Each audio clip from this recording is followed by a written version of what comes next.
Bill, Mario. So I have a question for you, which came up yesterday at the Hopkins Biopsy Conference, and it has to do with post-biopsy complications. Sure. I thought, correct me if I'm wrong, that the paper you and I think Steve wrote, you guys encountered that about 30% of patients develop complications 8 hours after the procedure. Is that correct? Yep, that's exactly right. 33% are delayed until 8 hours or found at 8 hours. And was there a way to predict those patients?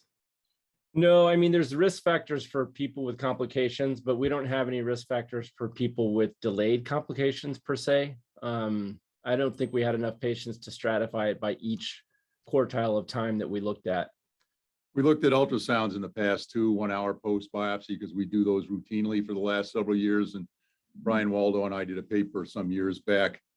And at 1 hour, the presence of a small hematoma did not predict someone that was going to have a complication. What was helpful is that the absence of a hematoma implied that it was predictive of the fact that they would do well. Okay. Yeah, that's what I thought, because, you know, there was a lot of push to discharge them 4 hours after, and I said, wait a minute. We found in the past when we published this several times that I'm trying to remember who the first fellow we did this with, but you know, we found that, you know, what you had to observe them almost until 12 hours to catch, we'll say 90% of the ones that are going to have a complication, and most of the ones that we didn't catch had complications well beyond 24 hours. So for us, it was kind of 12 hours seemed to be the optimal period of time to observe them. And then we looked at the cost of it. I mean, the difference between observing someone for 12 hours and then observing them for 23 hours at Rush, I think it was like a $50 or $100 difference in charge for observation. And interestingly enough, the RPA, this was a number of years back when we first looked at this, actually came out with a position paper suggesting that observing them for up to 23 hours, probably partly based on our paper, was, you know, prudent. Clearly, you know, there are patients that could be sent home the same day who are in good health, who live close to the facility, who don't have any evidence of complications. But at least in our hands, maybe it's just the patient mix we have, we still observe them for up to 23 hours for the most part. Right. Yeah, I think that's the prudent thing to do, frankly. Thank you. Mario? Yes, Mario? Yeah. And Steve, did you see the very interesting report from Arcana that 90% of the biopsies they receive are now done by interventional radiologists? Yes. Yeah. The rate of inadequate specimens has almost doubled over the last 5 years. Yeah. You know, I have to, where was that at, Dick? I don't remember seeing that. I saw it on social media. He posted it on Twitter. I don't think it's been published yet. That's why either KI or KI reports. All right, Pat Walker and I've been talking about that before publication of that study itself, and we were, yeah, I mean, the radiologists typically use a smaller gauge needle, and they may not get enough of a sample, and that's why it's just, if you are going to have IR do it, it's just really important to communicate with them to make sure that they're getting enough sample for you, because we're the ones that sort of know when we're looking for that focal disease or not, and whether we'll need a little bit maybe more tissue than when it's not. And I think if radiology is doing them, that's fine. It's just, you know, as long as they know, as long as they we have communication with them. How did they define adequate, Dick? Well, able to make a diagnosis and with the number of glomeruli greater than 8. Greater than 8. That's interesting. I wonder how they came to the 8. I have no idea. Yeah. I'll see if I can post that.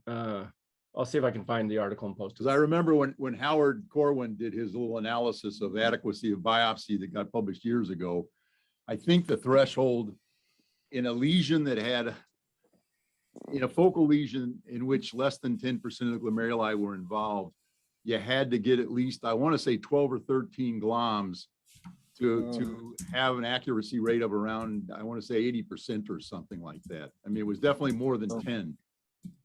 Adequacy is a moving target because you can make a diagnosis of membranous nephropathy with 1 glom. No, that's right. No, that's. It is true, but- difficult to define. But in a lot of these lesions, whether it be membranous or IgA, if there's a focal inflammatory lesion which can coexist, you're going to miss it. You might miss it. Yeah, that's not going to be diagnostic though. It'll be prognostic. True, Yeah.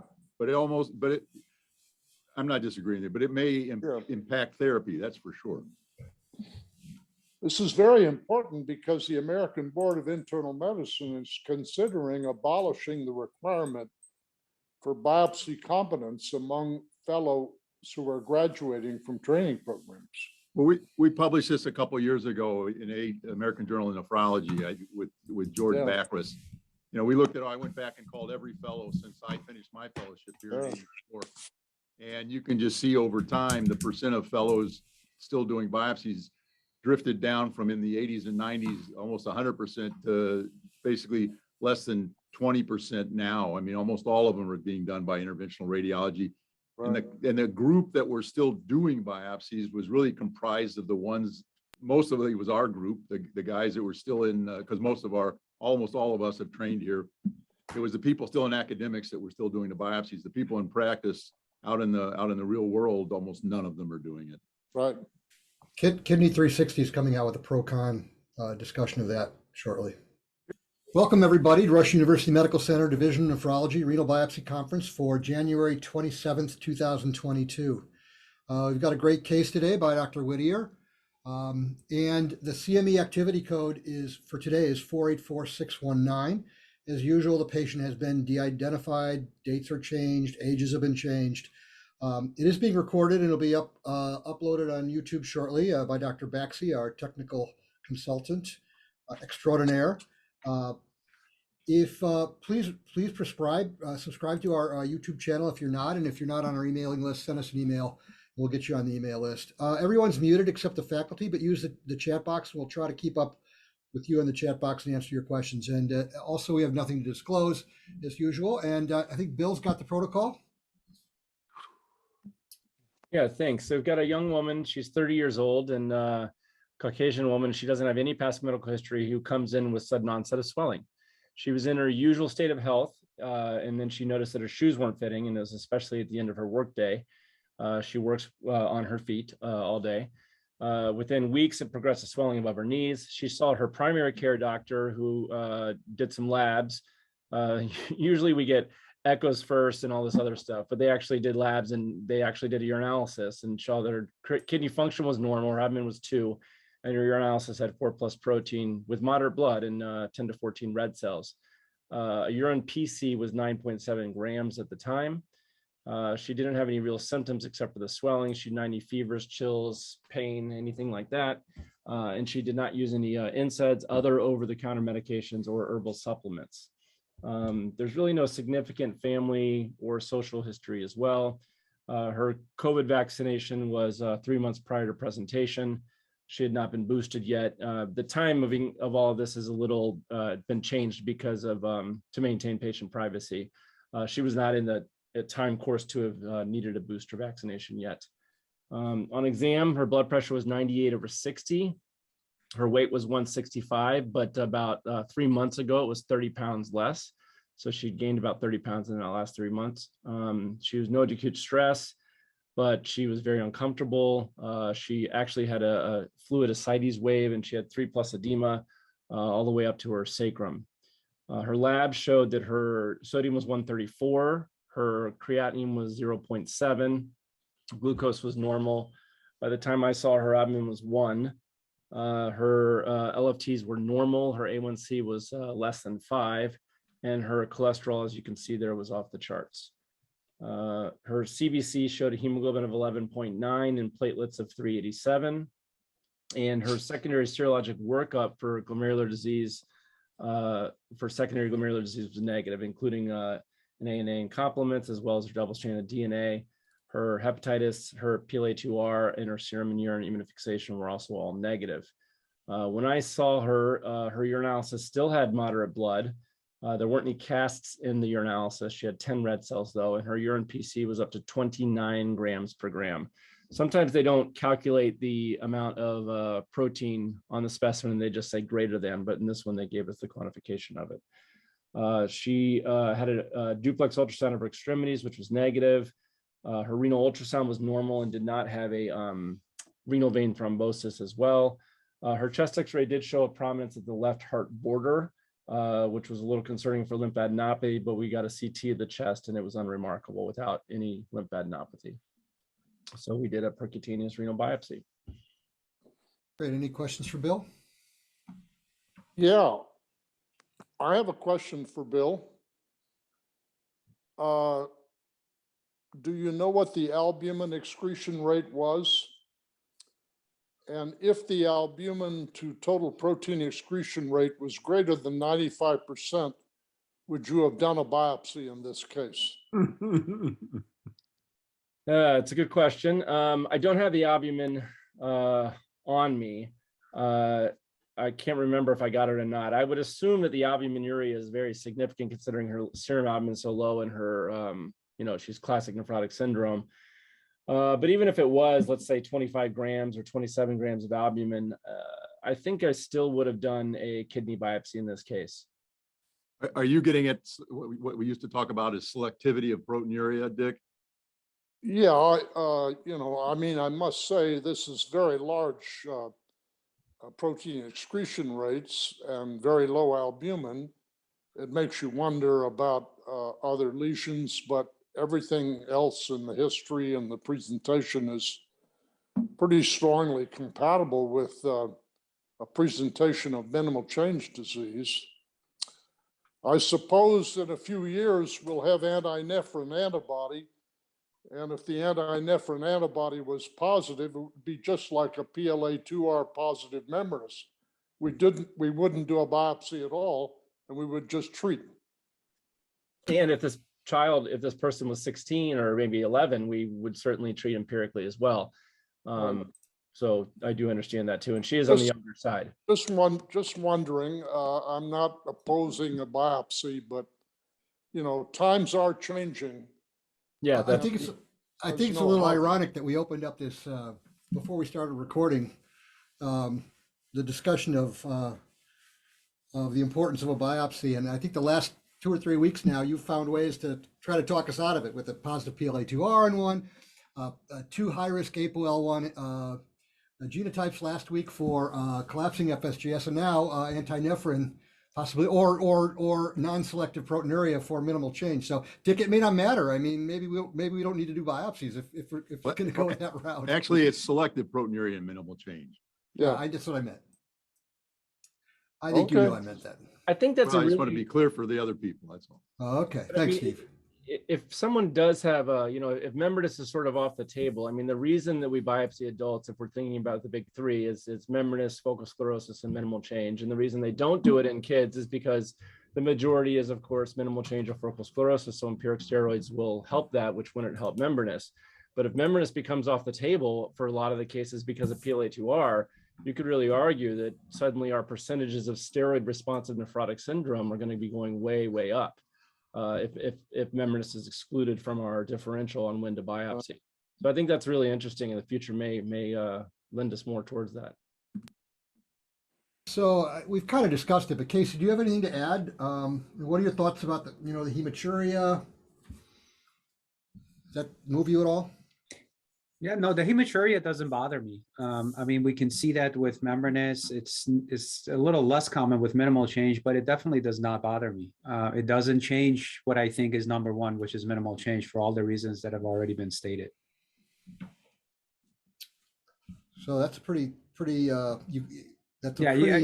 slim differential diagnosis. Yeah, I mean, it's the big three, right? She's young. She has no other history. She doesn't seem to have any systemic diseases. She's too young for me to label her with myeloma or some other systemic hematological process. So I'm focusing on the three bigs, which is minimal change, membranous, and FSGS.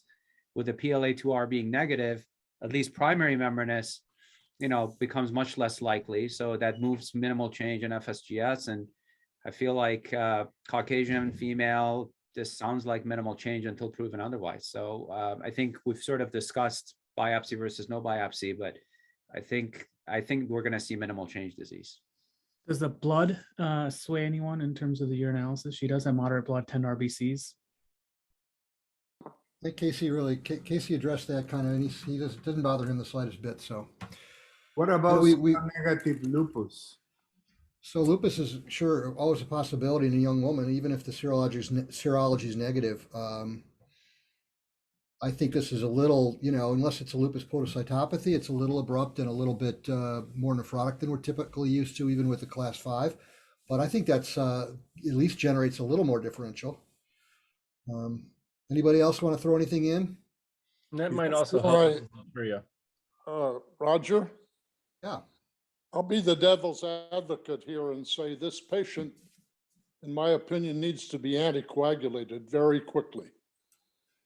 And obviously doing a biopsy is going to delay the administration of an anticoagulant. It's a judgment call, but I always worry about delaying appropriate prophylactic therapy. An albumin of 1.1, a urinary protein of 29 grams, massive edema and ascites. I don't care what the duplex shows, this patient is, in my opinion, at a high risk of a thrombotic event. Well, I'll throw it back at you. You're 95% albuminuria, then this patient may not be as hypercoagulable as you think. If we knew that. Well, I mean, is that true? I mean, is that the reason why we don't see as much thrombosis with minimal change as we do with membranous, or am I even wrong on that statement alone?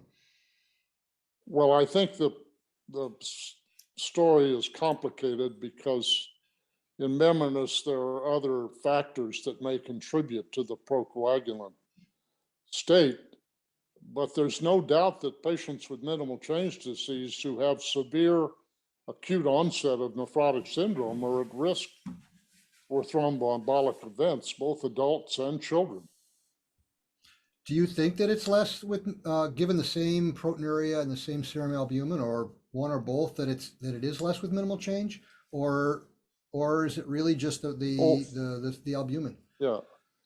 I think if this turns out to be membranous, the risk of a thromboembolic event is greatly increased. Yeah, that's kind of what I compared thought. to minimal change disease, but don't Don't trivialize it. disregard Yeah, the risk of thrombosis in minimal change disease. yeah. It can be very devastating, and of course, it can occur abruptly. Yeah, Casey, didn't you have an arterial thrombus with a minimal change a while back, or was that somebody else? Yes, that was me. Yeah. It was a young girl actually who presented with minimal change, and she had a cold foot, and it was an arterial thrombus at the time. But So that's very rare. I mean, most of these are venous, and most of them are membranous. But minimal change, it can happen as well. And arterial is very rare, but she had it. Yeah, and she had it, and that was a big deal. And so I think it's a point well taken. All right, I think Part of why, part of the need for anticoagulation is made me want to biopsy her sooner. Meaning, 3 months from now, if she's still nephrotic and I never biopsied her, and she's on anticoagulation, it's going to be a devil of a time to get a biopsy and take her off of anticoagulation and stop these things and kind of try to figure things out. And so I thought, boy, I've got her here right now, and I can get a biopsy tomorrow. She's sitting in my office now. Let's move on this as fast as possible, get a diagnosis, and then we can kind of go from there. It's always a problem though, because it's a very practical issue. You're worried about thrombosis, but you want to get the biopsy, and then you do the biopsy, and even if you want to anticoagulate them, you're gonna wait a number of days. I don't know the right answer. I think I'd still rather know if I could than if I don't have any other way of doing it. But it kind of means we're not going to biopsy anybody that's severely nephrotic because they're too much at risk. And it's probably no answer, but it's a problem. I think it's time to spin the wheel.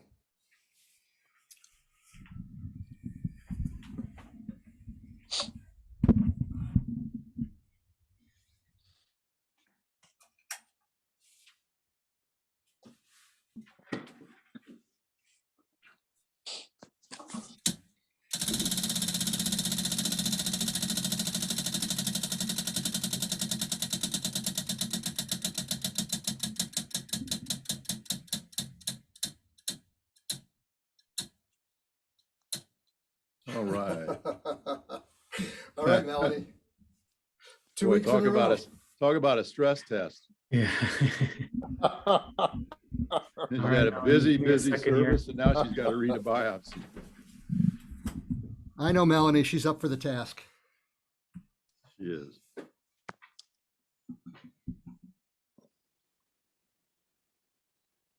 All right, Melanie, you should be able to unmute yourself.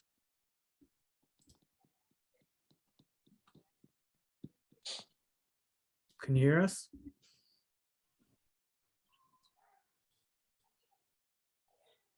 Go ahead, Melanie. Unmute yourself. Okay, there, can you hear me? Yep. Yep, we can hear you. Give me 1 second. I'll give you control of the screen, okay? So remember, there's a lag when you click sometimes, so just give it a second. So if you click on the screen, yep, you're controlling the arrow. I'll let you advance the slides at the bottom. Okay,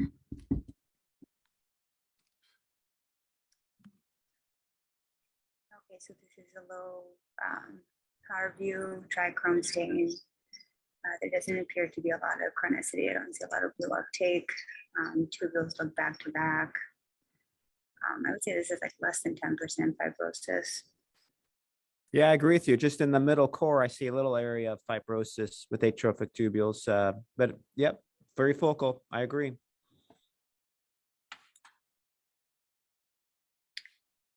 Okay, so this looks like a PAS stain. A medium power, we can see 2 glomeruli here. And then you can see the tubules, they're pretty back to back. You can see the brush border looks intact. Don't see, I think these are just like the tubule epithelial cells. I don't think that there's any interstitial cells to really comment on. So this kind of looks normal to me. Yeah. At least from this view, looks, I mean, we'll see at higher power, but the glomeruli look normal. Yeah, there's no segmental or global lesions in the glomeruli. Yeah, nothing obvious. Yeah, good. Okay, so this is a PAS stain, high power view of a glomerulus. It looks very beautiful. It looks, you know, the loops look open, they're thin. I don't see, doesn't like the pure hypercellular, there's no areas of mesangial expansion.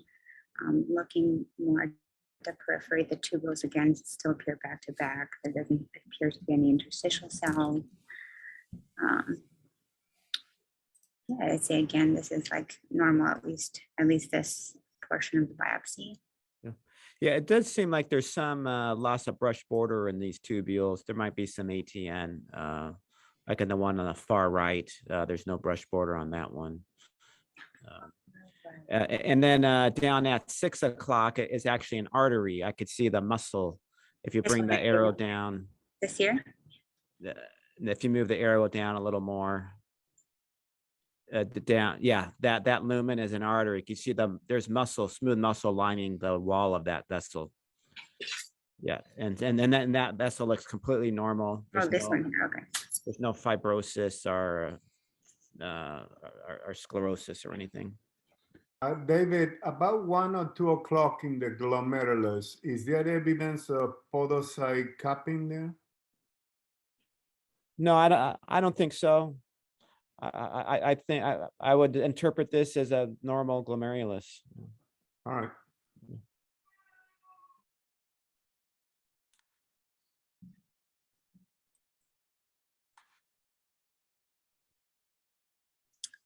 Okay, so this is also a high power stain. Sorry, a high power view of the glomeruli with H&E stain. You can see Bowman space. Capillary loops, at least here, appear open. Maybe some. Would you say that there's like some mesangial expansion in this area, or not? It's not enough. Well, the PAS stain is better for that, and we Right. didn't really see any expansion, so Okay. I think it's pretty normal. Yeah. Don't see any areas of hypercellularity. Looking at the tubules again, they look back to back here, and I know that the PAS is better to like appreciate the brush border. Is this this must be like the hilum? Is this a blood vessel? I think that's the distal tubule. It'll form Okay. the JG apparatus. Okay. Yeah. Yeah, it doesn't look. Yeah, you're right. Okay, next slide. So this is a high power view of the glomerulus, silver stain. Following the loops around, they appeared delicate and normal. I don't see any. I know we're looking for spikes or holes. Right. Yeah. For Yeah, I'm not membranous. seeing- Yep. Yeah, I'm not seeing that anywhere around. Yeah.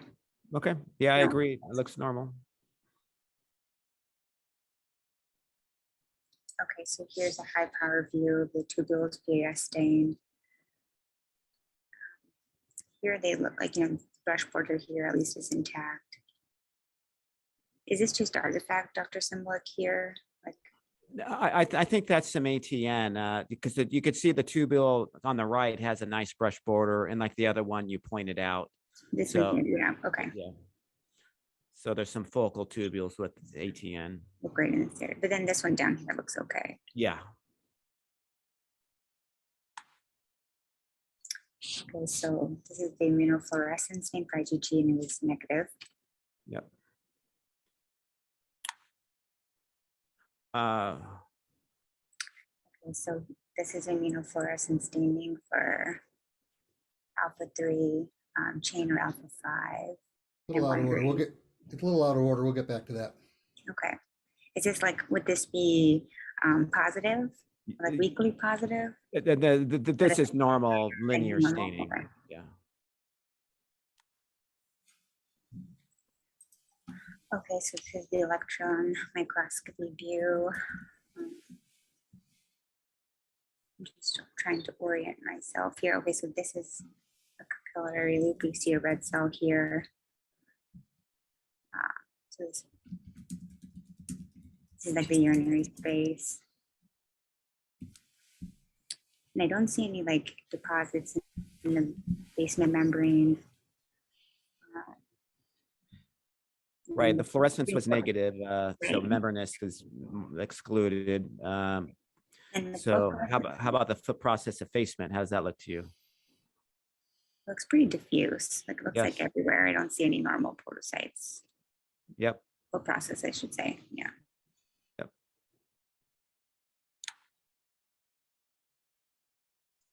Again, this is an electron microscopy view. Here we have the capillary space.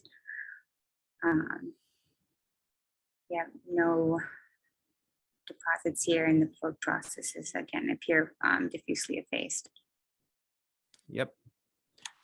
How about the GBM? Does it look normal or thick or thin to you from this power?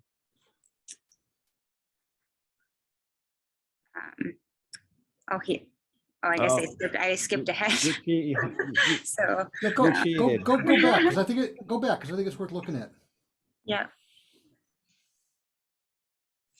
Okay, but now I feel like I'm cheating. I know this, the size of the basement membrane, so I know that these would be thin.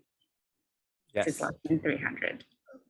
Mel, you might not have seen enough of these yet, but that's, and we always eyeball it, and it's not till David can give us a measurement, but they really look thin. Yep. And you'll get more used to that. So he did measure them the next slide.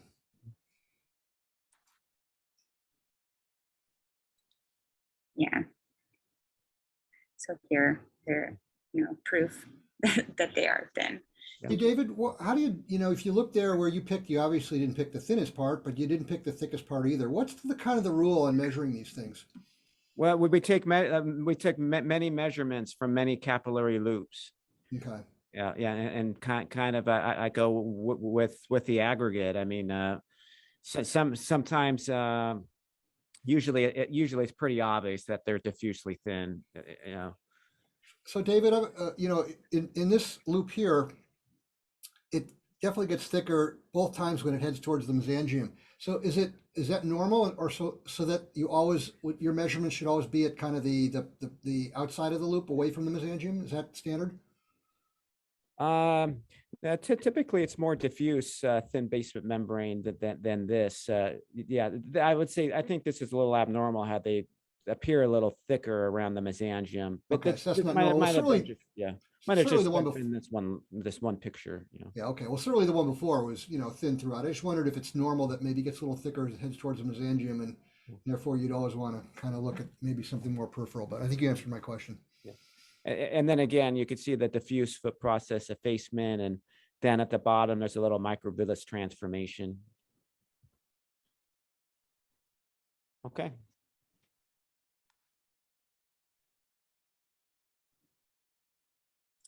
So here again, we have another measurement of the basement membrane, showing again that they are thin. I don't know if there was anything else you wanted me to comment on, Dr. Simblick here. I'll just move to the next slide.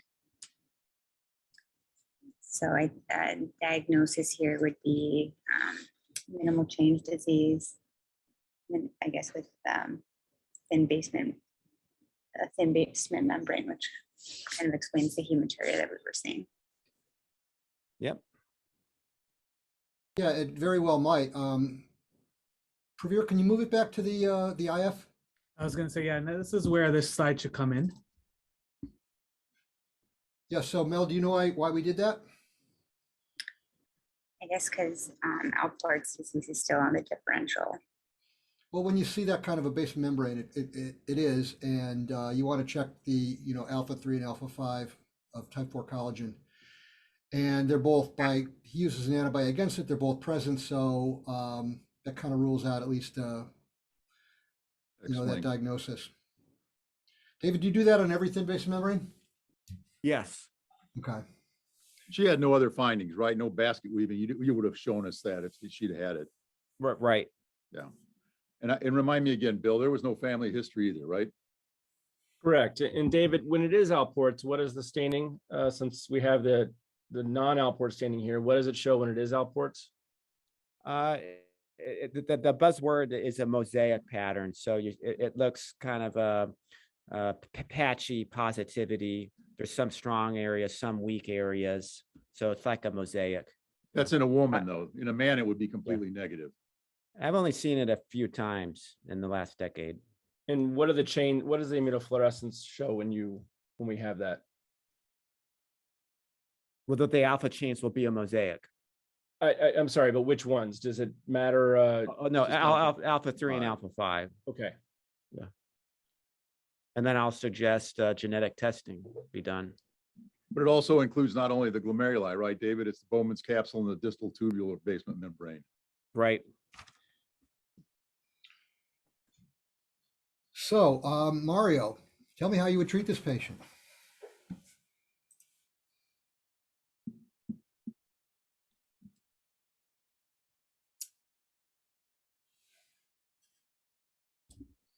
Mario, you still on? Still on it, just muted. His mic's muted. Yeah, you should be able to unmute yourself. There you go. Sorry. There you go. So I would treat with corticosteroids. The argument is whether or not to anticoagulate. I mean, some people say, well, minimal change responds rather quickly. Why you want to bother anticoagulating? I tell you, it scares me that level of albumin, so I will err on the anticoagulation side of the fence. And, certainly I will give her Bactrim prophylaxis as well. Good point. So let me ask you, would you give her 60 milligrams? Would you do it by weight? I know we tend to just think 60 is 60. We don't really, or maybe I speak for myself, I don't often really think of someone's size. So do you really think about their size? Or you just kind of give everybody 60 milligrams of prednisone? And secondly, do you see any role in, breaking it up into 30 BID or something? Well, I mean, I tend to use 1 milligram per kilo per day, and I round it up. And, you know, I know that there is data out there that alternate regimens of corticosteroids appear to be associated with less side effects. I personally have not seen that, but there is literature along those lines. I would treat it with 1 mg per kg per day. Do you adjust it if it's a person's weight is rather from obesity? Yes. And would you take into account that she's 30 pounds up in edema and not, would you use her ideal body weight? Yes. Okay. Good point. Yes. Yeah. Great. Anybody have any other thoughts about treating her? You Bill, see, you want to tell? Pravir says she's about 70 kilos, so for sure she's got 10 kilos of water, so I'll probably give her 60. Yeah, I think she said she was up 30 Why pounds. not treat her with cyclosporin or tacrolimus Well, she has and not, avoid steroids entirely? well, she has not proven herself to be resistant to corticosteroids, so we'll try to keep those for resistant cases. Although, with the data on rituximab on steroid dependent, minimal change is so good that I will probably leave the CNIs for a later date. And the same would hold true for rituximab as primary therapy, Mario? I'm sorry, I didn't get that, Dick. Well, you suggest steroids as the first choice. Yes. What about, and I commented about on CNIs, what about rituximab for primary therapy? I have not seen much data on that. Maybe you have, I'm sure, so please comment. There aren't any control trials. There are observational studies that suggest that initial treatment with rituximab is about as effective as steroid treatment. But there's no head-to-head comparative trial between steroids and rituximab. Dick, have you ever done that? I just raise it because a lot of women, you know, women say, I don't want to take steroids under any circumstance. I've heard bad things about them. I've heard steroids promote thrombosis too. So I'm just raising the point because it isn't completely answerable in hard data terms. If this lady told me that she wasn't going to take steroids, I'd give her rituximab, frankly. You would give her rituximab as primary therapy and not even a CNI? I would probably choose that over a CNI. I'm concerned about thrombosis in this patient, and for whatever reason, cyclosporin and CNI can produce endothelial damage. Whether they promote thrombosis, I don't know. Yeah. Well, Bill, why don't you tell us what you did? Sure, thanks. Pravir, I don't know if you can put my slides Yeah, up. I'm going to share your screen here. I usually, if it's minimal change, I typically haven't been anticoagulating because they respond so quickly. But then obviously sometimes you get behind the 8 ball and you find a patient that's not responding quickly, and then you wish you would have anticoagulated. So what I usually do is I'm typically starting anticoagulation about a week after the biopsy in my patients that I prefer to anticoagulate.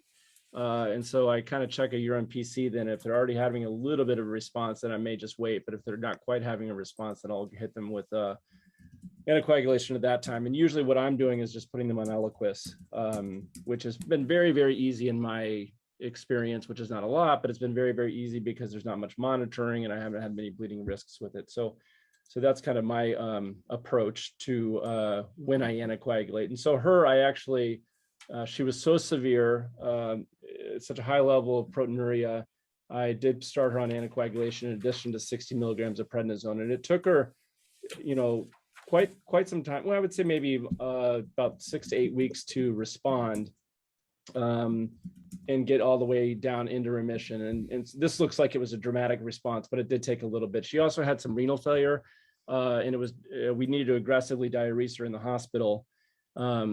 and part of that renal failure might have just been her diuresis, but she kind of was hanging out with a creatinine of 1.5 for about 6 weeks, which was, new for her. And then as she went into complete remission, her creatinine came down as well too. So then we started a prednisone taper, and this timing is a little off. The dates aren't perfect, but we did about I did about a 4-month or 3 to 4 month taper of her prednisone, and then about 2 months after the taper was complete, she relapsed here. So you can see with the orange line here, she went from almost 30 grams down to non-existent proteinuria, and this is her serum albumin, which came up to normal. And obviously, when she relapsed, she started to develop proteinuria again. So we have a little poll now that we're going to put out to see what people would do at this point. If you could put it up, Praveer. And here's what, before you answer, here's the point. There's a couple things we're asking here, and we've kind of gotten into this. Would you just go with steroids alone and just see what happens, or would you give steroids and something else? And if you give steroids and something else, would you give the something else, be it rituximab here, would you give it right away? Or would you give her steroids and wait for her to go in remission and then give her the rituximab? So there's three different options, and really 2 questions we're asking. Do you think it's just give her the steroids, or give her steroids and rituximab now, or give the steroids and wait till she's in remission and then give the rituximab? Bill, how long after you stopped the steroids did she relapse? 2 months. Okay.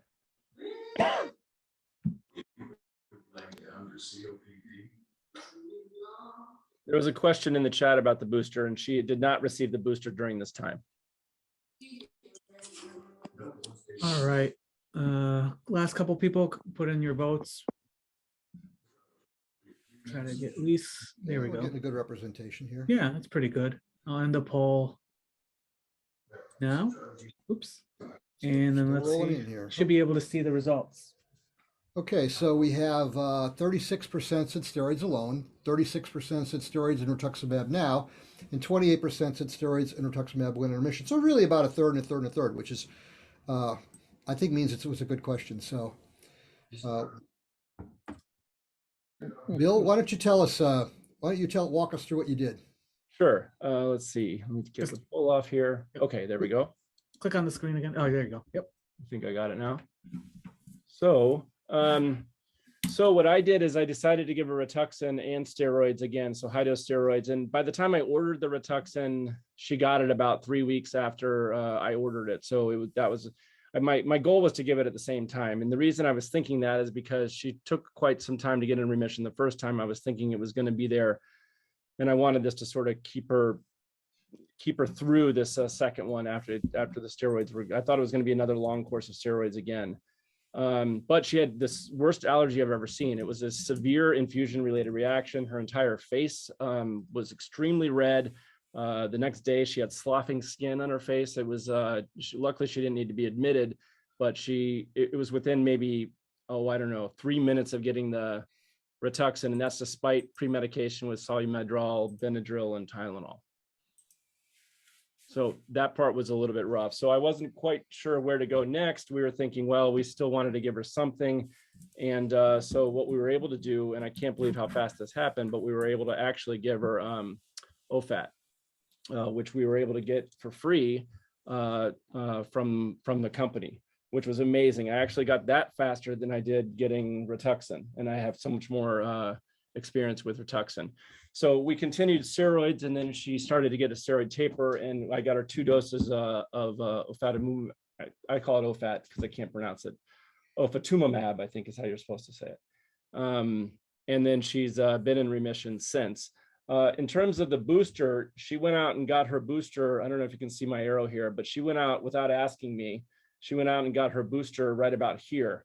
And I saw her at this appointment, and I thought, well, we're going to have to discuss this booster thing pretty soon. And so I was like, what, and she's like, oh, I got it 3 weeks ago. And I was like, oh, you didn't even bring it up to me. You didn't even ask me. I don't know what I would have said anyway.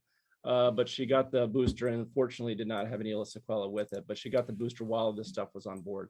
Well, so there's 2 issues here. One is that, the possibility of it coming back, or the other is it may not even work if she's got the, Rituxan and On board, yeah. and OFAT on board. So Yeah, so this was the first time that I've used that. And so I did need to do a little bit of research into them and the anti-CD20 therapy. And there's others in this. And most of the literature is based on from the oncology world and has the most experience with this. And we have I at least in our section here has a lot of experience with using rituximab, which is a type 1 monoclonal antibody. It's a chimeric human and murine antibody.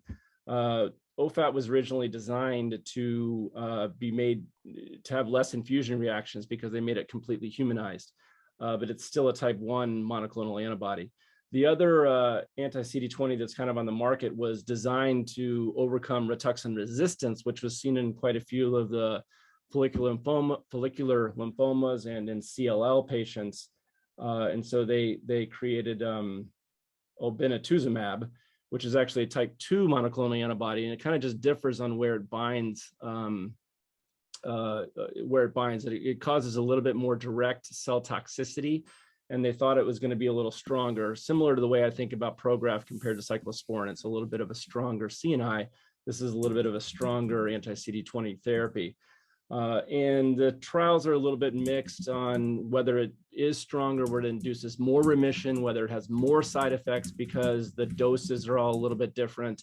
The length of therapy is all a little bit different. But in general, there's a little bit more thrombocytopenia, a little bit more side effects, but there is a little bit more efficacy with this newer drug. And so that's kind of the take-home points from a lot of the oncology literature that I looked at. But since this is a case of minimal change, recency bias is everything. And of course, all the rage on NephJC and on Twitter and everything is all about this recent article on anti-nephrin antibodies. And Dr. Glassick, of course, mentioned that when we discussed it, if we had these available, maybe not even do the biopsy. And so I just wanted to review this recent paper and talk a little bit about the anti-nephrin antibodies. Jade Teakle from Houston had put this NephJC summary together, and it's really quite a good read and worth the read if you have time for it. But obviously our slit pore diaphragm has a lot of different proteins in it. We always hear about potosin, trypsis-6, nephrin, but there's really quite a few, integrins and molecules that are allowing us to maintain our slit pore diaphragm and then maintain our barrier to proteinuria. And so there's a lot of literature and a lot of studies that have gone at knocking out different proteins in this pathway. But the one that's gotten the attention most recently is nephrin, which we knew from a long time ago, the genetic nephrin abnormalities can lead to congenital FSGS, and there's a couple of acquired nephrin nephrotic syndromes, and some people think that this might also be the molecule when it's poisoned that may lead to recurrent FSGS and the circulating factor that everybody that's been so elusive. But a lot of these are all possibilities. And so what the study did was this was Renke, Watts, Lawrence Beck was in this study, some of the people from Arcana as well. And they found that there were in some patients with minimal change disease and nephrotic syndrome, they found that they did have anti-nephrin antibodies. And this is kind of the way the study went. Let me go back one, sorry. Again, Jade Teakle did this review and this slide here from NephJC. But what they did is they took a whole bunch of patients who had from the Neptune cohort, so 62, and 66% of them, or about 40 of them, were children and 34% were adults. They all had active disease, and they had control specimens of about 54 where they're either healthy controls or those with membranous. And what they did is they measured their indirect ELISA and Western blot for confirmation of the anti-nephrin IgG antibodies. And they found that in 30% of the patients with active minimal change disease, they had the nephrin antibodies. And 11 out of 18 of the subsequent samples during a complete remission had it. And so there was actually many of the patients, all 11 of those, showed a reduction in the antibody level when there was complete remission. And so what they did also is they then took it and did confocal microscopy, and they found out that with the staining, it was able to co-localize nephrin with the punctate staining on those specimens that had that for minimal change. because some of these patients with minimal change had this staining for IgG in it. Okay, so they thought that this was possibly an autoimmune version of minimal change disease, that anti-nephron antibodies were responsible for some of them. I mean, I don't think this is as, after reviewing this, as great as PLA2R. I mean, that was 70 to 75%, but I think this may be part of the puzzle of patients with minimal change disease. I'm thinking, hopefully in the future, this could be like PLA2R, where we have PLA2R and we have exostocin and we have cofactin, we have all these different antibodies for membranous. Possibly nephron is one of those. It's certainly not all of them because only 30% of these had it, but it's possible that this is really one of the pieces that can really put minimal change in sort of an autoimmune type disease. Hey, Bill, I mean, the definition of minimal change disease is minimal change. You shouldn't have any IgG staining. So is this, I mean, this kind of almost takes it out of the. And I know what you're saying, and Renke, there's a couple pathologists that have noted even in minimal change disease, let me see if I can get out of this here, that they did have this sort of staining. Hopefully you can see my slides here. But no, we can't see your slides. Not the slides, but my that a lot of patients with minimal change had this sort of dusty IgG background staining that people used to think was background, and they thought this may be something a little bit more there. And so this is kind of where they talked about localizing it, co-localizing it with those patients that had the IgG. And that's Dr. Glassick made that point. He said that the lack of dusting here, IgG dusting makes this an anti-nephron autoantibody less likely or unlikely. Which yes, is, that's right. Well, with all due respect to Dr. Glassick, I'm not so sure that's true. And the reason is, and I talked to Helmut about this and to Astrid Bain, who was the senior author, and actually Helmut, who was the first one to recognize this. There's a lot of inter-observer variation. I mean, some people, Helmut was saying, there it is, and some people cannot see it. So, you know, I mean, that creates some issues. And this is from Helmut. This is from Helmut's presentation on it, and this is actually Helmut's slide. So this one, there's not that much question about it. But yeah, I don't think that this is a standard on really any of them. No, not at all. And to give credit to Astrid, she's the engine behind this whole project, inspired by Helmut. So you know, I think the anti-nephrin antibodies, I mean, it's interesting. I mean, whenever they become available. In the meantime, Astrid will do them for free. So if you're interested, send them to Helmut's lab and they will run it for you. And so I don't know if Jade Teakle is on, if she was able to join us, but if she's on, I don't know if she has any other comments. I don't see her on, so maybe not. Yeah, I don't see but I think, you know, recency bias, this paper just came out, we had a case of minimal change, so I thought we should go through it. And I think it's an interesting and a novel concept. I think it's certainly maybe responsible for some of them, but, you know, not necessarily all of them. So we've got a couple comments in the board here. You know, Dia, you want to just unmute yourself and ask your question?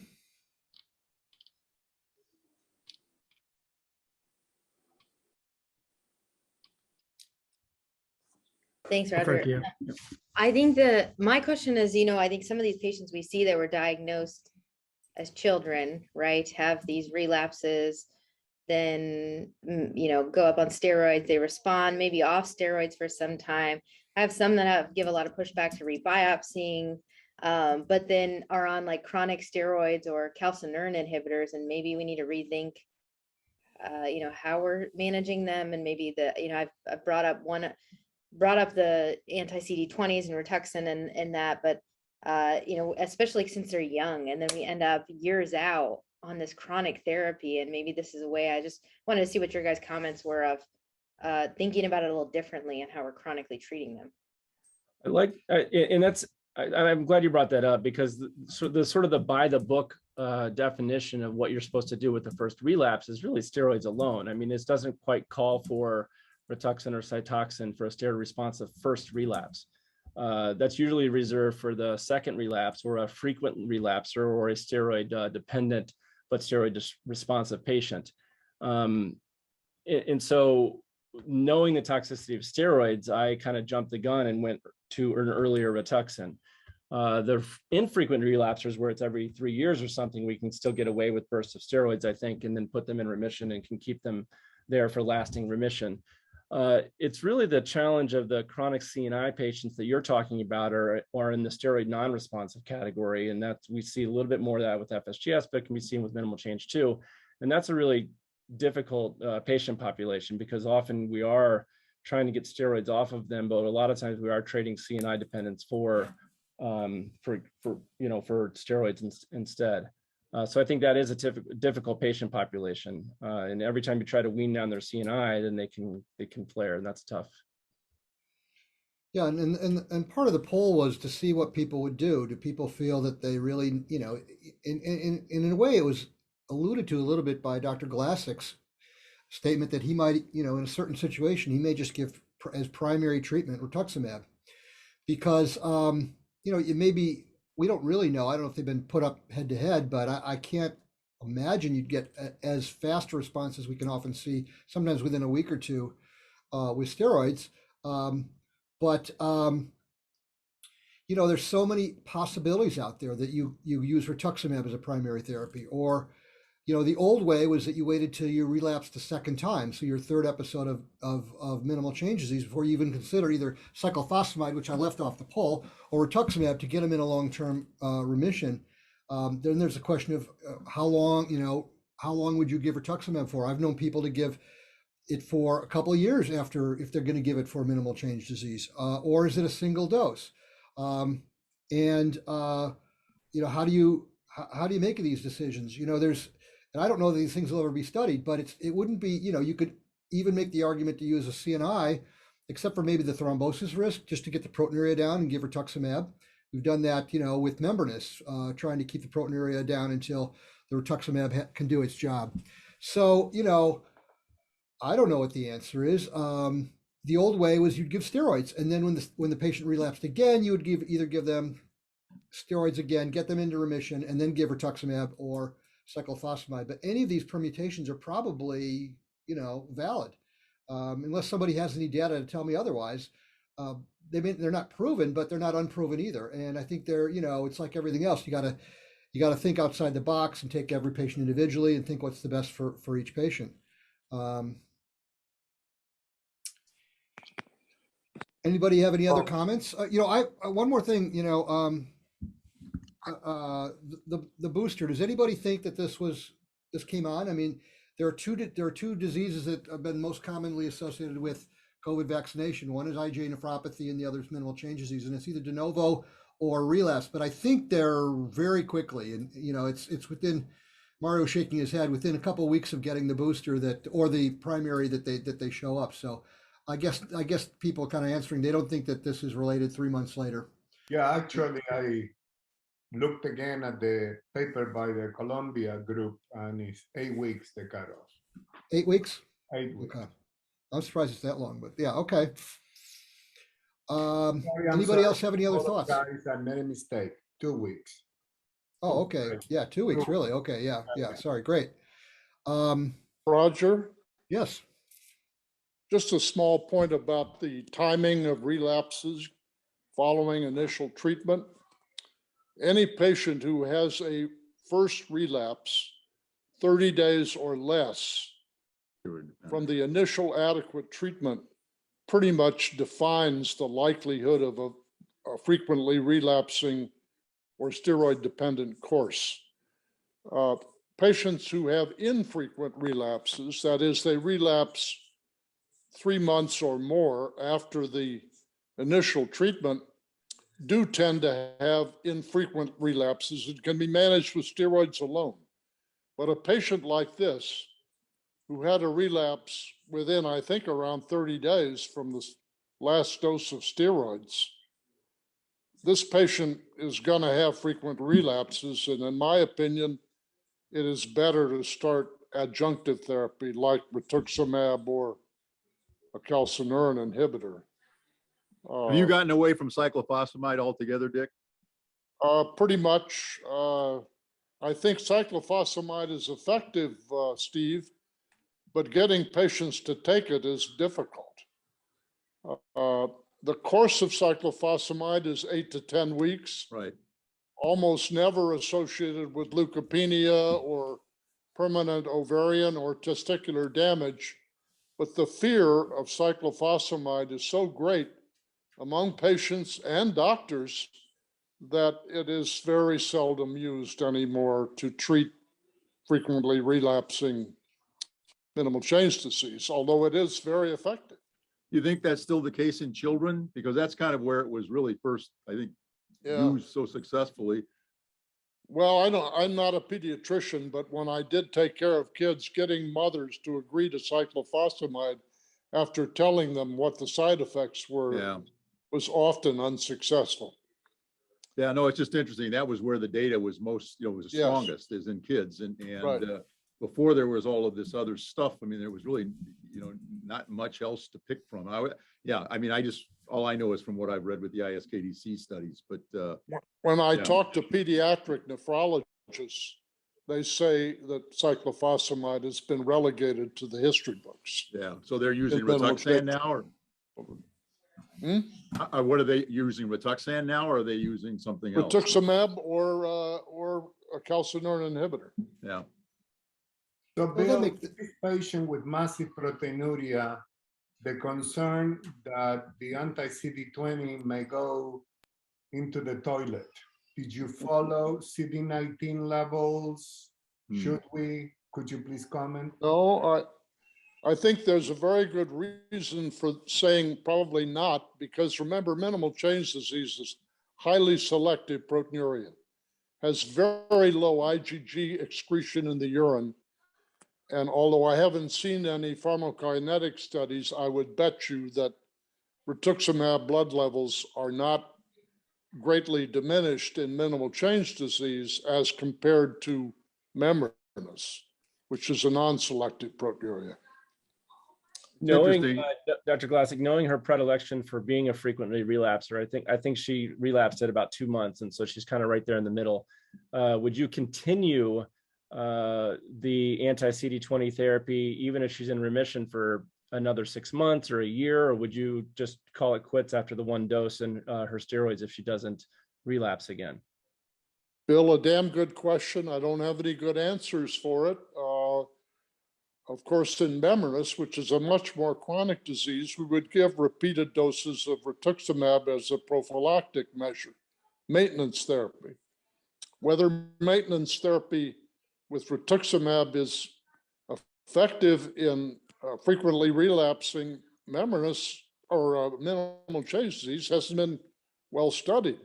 There are some people who now use MMF as a relapse preventing drug in minimal change disease after a complete remission has been induced with rituximab. It's a lot cheaper, probably safer, and I think worthy of consideration in a patient like this, some kind of maintenance therapy, because she had such a profoundly nephrotic presentation, but I don't have the data to support any conclusions.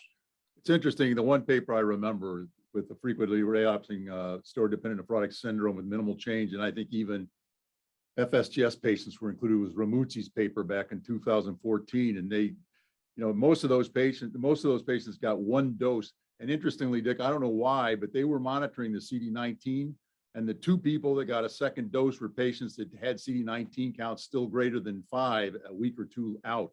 I don't know how they came to that conclusion that that's the group they would redose, but those patients essentially only got 1 dose. Granted, they only followed them up, I think, for a few years, but right. But I'm going to wrap this up. But I think it's pretty interesting because there's a lot of options out there, and we don't know what the answer is. But at least, according to this group here, which are smart, reasonable people, you could actually play around a lot of ways with your primary therapy and your timing of relapse. But I think one really good point is made that people that are relapse, and they relapse a lot, and it's, you know, you don't want to mess around. You want to get them in remission and try to keep them in remission. And, you know, my gut feeling is that, you know, necessarily to, you know, I don't know that everyone, you know, 50% of people I think are going to relapse in the first year or so. I don't know what the exact number is, but, you know, 75%. what would be worse? Giving somebody like with their very first episode. I'm gonna leave it here, but leave it with this. But give them Rituxan with their very first episode, and try to avoid any relapses. And therefore, the two things you're going to do, one of two things: you're going to give them Rituxan that they didn't need, but the price what you're going to win, which is a price you're paying. What you're going to win is not them needing another course of steroids. And steroids have been kind of chronically overlooked as a non-problem, but they are a big problem. And there may be an argument for, you know, everything's moving against less steroids, and you know, lower doses, faster tapers. You know, it's probably, you can't get away with a fast taper here with this disease. We know that, but maybe if you gave Rituxan at the very first episode, you might be able to, you don't have to worry about your three-month taper, which is associated with an increase, with a rapid taper is associated with an increased risk of relapse. So a lot of questions, no answers, but a lot of good ideas.